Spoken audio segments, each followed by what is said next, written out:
Welcome to Chris Cook for You Too. Today I'm going to do a recipe that takes me way back. That's sweet potato flapjacks. Now this is a awesome recipe, not to be a breakfast food, but to also be a side dish. And today I'm having them on my dinner plate. So let's get started with the ingredients that you're going to need to make this way back, down home, old school recipe. You're going to need, of course, the sweet potatoes. And here I have already boiled 2 sweet potatoes. I'm going to go away and peel them and come right back and put this together. It's real quick, real fast, but I think you're truly going to enjoy it. You're going to need some flour, sugar, butter, 1 egg, and some cinnamon.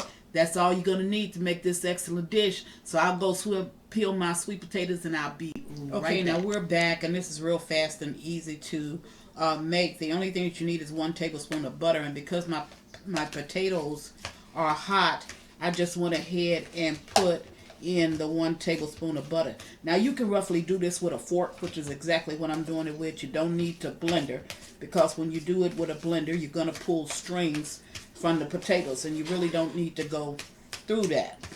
So once you get your sweet potatoes kind of fork chopped up, and then you've already added your 1 tablespoon of butter in there, it's fork chopped up as well. You're going to add 1/4 of a teaspoon of cinnamon. I'm going to stir that in. You're going to add 2 tablespoons of sugar. I have 2.5 tablespoons of sugar because I like mine a little bit sweet. So, and remember, I have 2 medium potatoes. And to that, you're going to add 3 tablespoons of flour. There's no milk in this, so don't look for that. Stir that in. Now what flour is a thickening agent, and what it helps this to do is to go ahead and form a patty.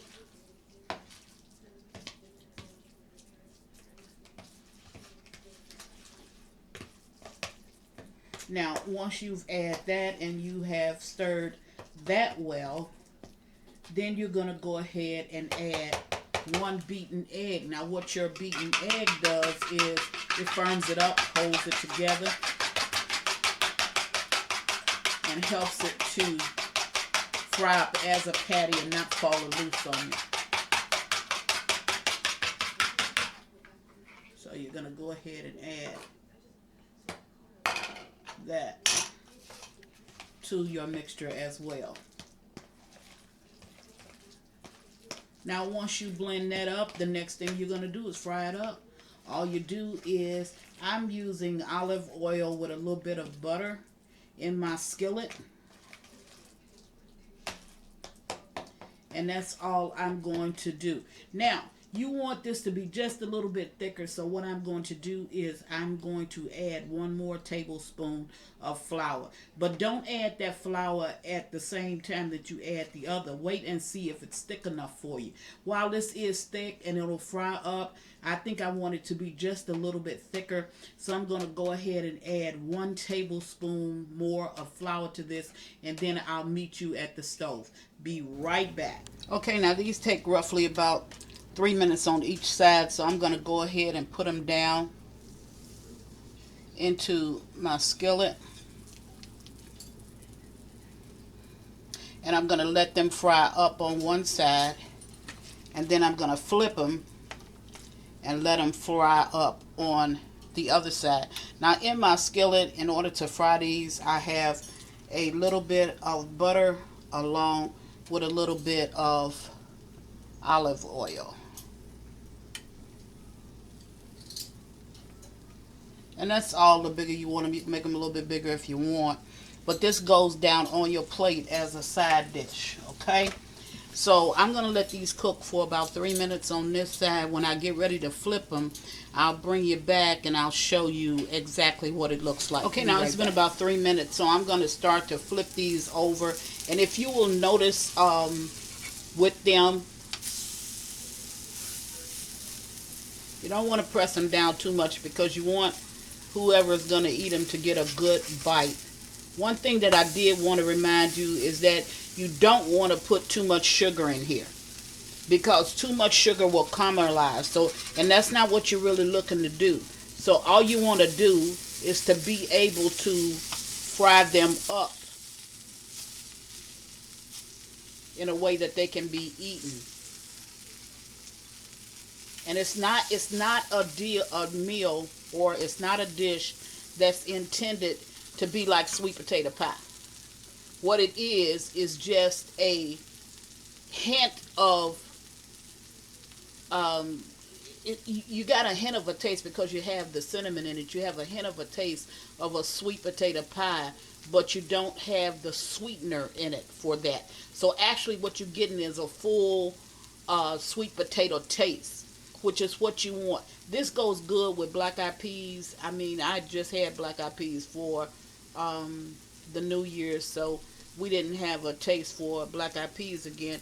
So I just decided to make it with my roast. It goes good with any roast. I think that you'll truly enjoy it.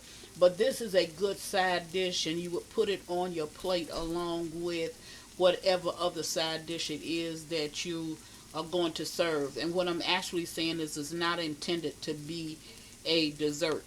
That's not what it's intended for. It's just to give you that taste of sweet potatoes without actually going through making the actual candied sweet potatoes or sweet potato pie. So this is going to take, and if you can see, it moves around in the skillet real good. I'm going to need to do this roughly about 2 more minutes on this side. Then I'll remove them and I'll put some more in. So I'll bring you back when I get ready to remove them and then add some more. Be right back. Okay, so they're ready to take out. So I'm going to go ahead and remove them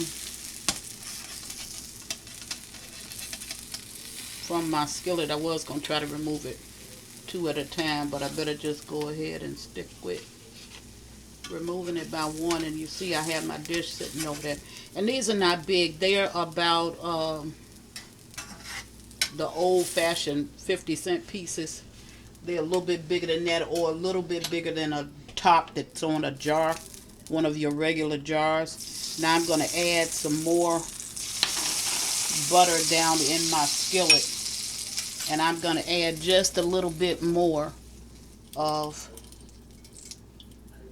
my olive oil to that skillet. And while that's heating up, because my skillet is already hot, I'm going to go ahead and put in 4 more of these patties. Now, you want to make it so it will go down and it's like a spooning consistency. It's not like you're going to put it in your in a pie shell.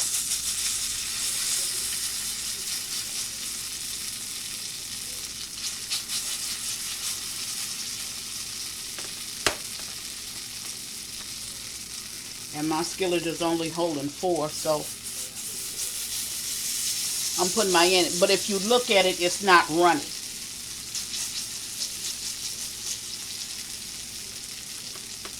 And you can make them as big as you want, but you don't want to make them too big. So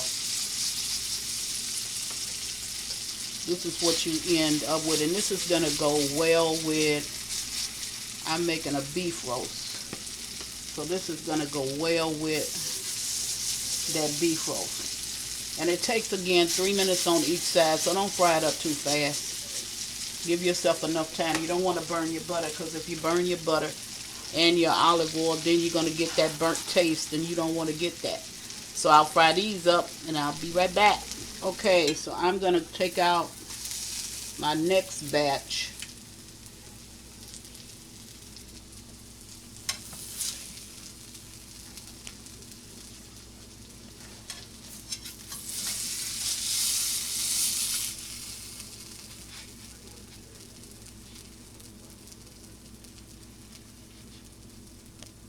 And they're frying up real good. There you go. And then I'm going to put in another batch. Now I have quite a few that I'm going to make. And roughly I see that you really see what it is that I'm doing. So you pretty much can follow along with the tutorial. Just make sure that it's not running. When you get ready to put it down into your skillet. And I'm using a fork to put mine down in the skillet with. Just make certain that yours is not running. Make this a little bit bigger. Okay, so there you have it. Chris is making sweet potato flapjacks. Now this I'm going to serve with my dinner. My dinner is a ways from being done. Just want to show it to you. And in the I think it'll be the first posted. The earlier video, you're gonna see the roast, and you'll actually see it down on the plate when I get ready to serve this down on the plate. So just wanted to bring you something that's different, something, as you can say, a blast from my past. So I'm making sweet potato flapjacks, and try it. I think you're going to enjoy it. And as always, thank you for watching. Chris Cook for you too. Bye.